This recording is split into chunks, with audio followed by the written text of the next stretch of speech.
آله وأصحابه أجمعين أما بعد أعوذ بالله من الشيطان الرجيم بسم الله الرحمن الرحيم كنتم خير أمة أخرجت للناس تأمرون بالمعروف وتنهون عن المنكر وتؤمنون بالله صدق الله العلي العظيم وصدق الرسول النبي الكريم ونحن على ذلك من الشاهدين والشاكرين والحمد لله رب العالمين সম্মানীয় এই জামে মসজিদৰ ইমাম সাহেব আৰু সমবেত মুসল্লি কেৰাম আসসালামু আলাইকুম ওয়া ৰাহমাতুল্লাহি ওয়া বাৰাকাতুহু।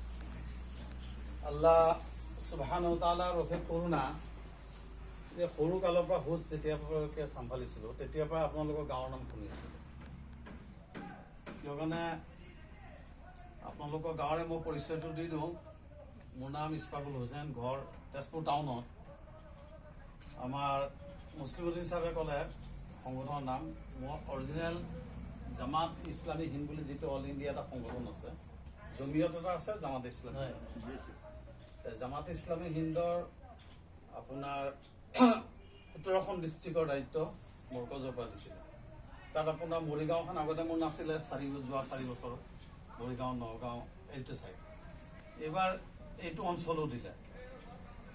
দিয়াৰ পিছতো দায়িত্বটো যেতিয়া দিছে দায়িত্ব পূৰা কৰিব লাগিব। তেতিয়া মই টাৰ্গেট লৈছিলোঁ যে প্ৰথম যে বিশেষকৈ আপোনালোকে চাব যে যেতিয়া আমি বাহিৰত যাওঁ তেতিয়া আমাক কিন্তু আমি যে গৰীয়া মুছলিম বা মৰিয়া মুছলিম এই পৰিচয়টো আমাৰ নাই।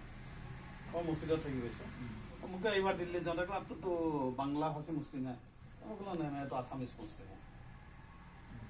পৰিচয়টো আল্লাহ জাতিগতভাৱে আল্লাহ তাআলা কোৰাণত দেখা মই পৃথিৱীত সকলো সম্প্ৰদায় কিয় কাৰণে সৃষ্টি কৰিছোঁ, ভাগ ভাগ কিয় কৰিছে, যাতে এজনে আনজনৰ পৰা ভালটো লওক। যদি আমাৰ মাজত কিবা বেয়া এটা আছে সেইটো বেলেগৰ তাত যদি ভালটো দেখা পাওঁ সেই ভালটো লৈ বেয়াটো এৰিব লাগে। নহ'লে চবকেতো এটা ভাষা বনাই দিলে হয়, অসমত অসমীয়া বনালে হয়, ইয়াত বঙালী, চিলঠীয়া, নৱাখালীয়া, বিক্ৰমপুৰীয়া, বিহাৰী, চাটগাঁৱীয়া, ঢাকাই নবনালে হয়। এটা ভাষাৰ হ'লে আল্লাহ তাআলাই কিয় ভাগ ভাগ কৰিছে, যাতে এজনে আনজনক চিনি পায়।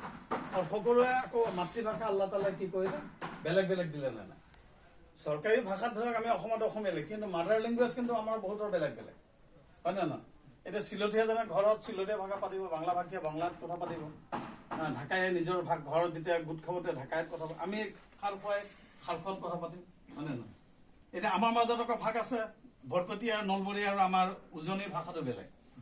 আমি তেজপুৰ, নগাঁৱৰ ভাষা এটাই, আমি লিখিত আৰু কথিত। যি কি নহওক আল্লাহ তাআলা আমাক যে সৃষ্টি কৰিলে কুনতুম খাইৰা উম্মাতিন উখৰিজাত লিন্নাস তা'মুৰুনা বিল মা'ৰুফ ওয়া তানহাউনা আনিল মুনকাৰ ওয়া তু'মিনুনা বিল্লাহ। আল্লাহ তাআলাই ক'লে তোমালোকে হ'লা সৰ্বশ্ৰেষ্ঠ জাতি। কাক ক'লে? উম্মতে মুহাম্মদী। এই জাতিটোক আল্লাহ তাআলা সৰ্বশ্ৰেষ্ঠ কৰিলে কিহৰ কাৰণে? তাৰ কাৰণটো কি? লিন্নাস, মানৱ জাতিৰ কল্যাণৰ কাৰণে। মুছলমানৰ কাৰণে আমাক সৃষ্টি কৰা নাই। যাৰ কাৰণে হযৰত মুহাম্মদ সাল্লাল্লাহু আলাইহি ওয়াসাল্লামক কি ক'লে? গোটেই বিশ্ব জাহানৰ কাৰণে ৰহমত স্বৰূপ পঠালে। ওমা আৰসালনাকা ইল্লা ৰাহমাতাল লিল আলামিন। মুছলিমিন বুলি ক'লে। আপুনি চাওক আয়াতটো সৰু আয়াত মনত হয় নে নহয়? এই যে ৰহমাতুল লিল আলামিন বিশ্ব জাহানৰ ৰহমত স্বৰূপ তেখেতক কৈলে, অকল মানুহে নহয় পশু পক্ষী গছ তৰুলতা সকলো কাৰণে তেখেতক ৰহমত স্বৰূপ। তেনেকে আল্লাহ তাবাৰক তাআলা আমাক খাইৰিয়া উম্মত বনাইছে, মানৱ জাতিৰ লিন্নাস, মানৱ জাতিৰ কল্যাণৰ কাৰণে। কি কল্যাণ? তা'মুৰুনা বিল মা'ৰুফ ওয়া তানহাউনা আনিল মুনকাৰ। ভাল কামৰ কি দিব কৈছে? আদেশ দিব দিছে। আল্লাহ তাআলা সূৰা সাফাত ক'লে যে তুমি সেইটো কিয় কোৱা যিটো তুমি নকৰা, তুমি সেইটোৱে ক'বা যিটো তুমি কৰা।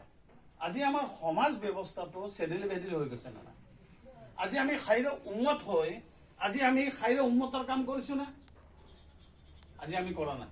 আমি সমাজত পদদলিত, লাঞ্ছিত, বঞ্চিত, অপমানিত